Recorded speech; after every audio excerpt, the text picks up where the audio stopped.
Hello, welcome to Tips Tuesday. Today we're going to look at color mixing a little bit. So people often ask how to make brown and how do you make brown? Well, there's a few different ways to make brown. I'm going to show you 3 different ways to make brown. Basically, when you make brown, you want to use complementary colors. So you're using the colors that are opposite each other on the color wheel. So for example, yellow and violet, orange and blue, or red and green. So I've got them set up on my palette in those pairs, red and green. And it takes a little bit of practice to figure out like how much of each color to use. So I can take a bit of red, throw in a bit of green. Got kind of a reddy brown. If I add a little bit more green, I've got sort of an olivey, greeny, browny color. Adding a little more red. That's too far.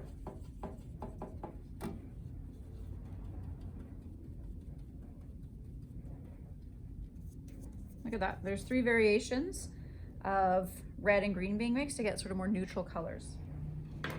Now I can do the same thing with purple and yellow. So yellow, a little bit of purple.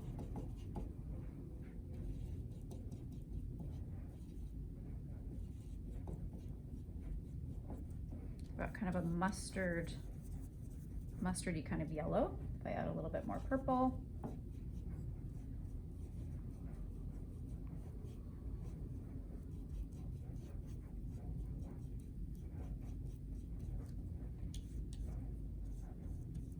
Kind of more of a brown. And if I go even more purple.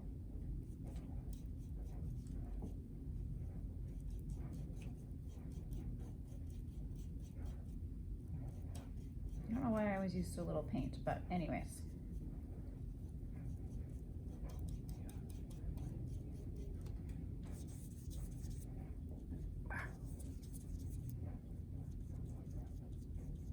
Sort of a darker brown even. And lastly, so same thing again with blue and orange. So I'm going to start with my orange, add a little bit of blue.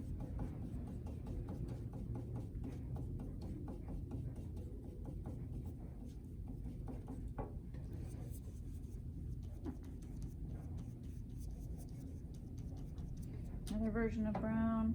I'm going to go a bit more, I'm going to go heavier on the orange.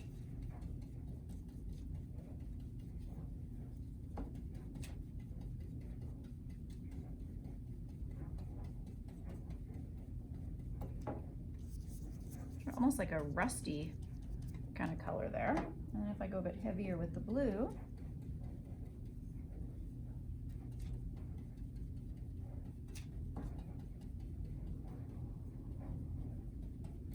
I don't even know what color to call that. Dark gray, browny kind of color. So look at that. A whole bunch of, well, 9 different variations of like neutral, sort of dull colors to use for maybe your nature paintings, whatever. Anyways, that's it. Mixing complementary colors to make browns. Bye.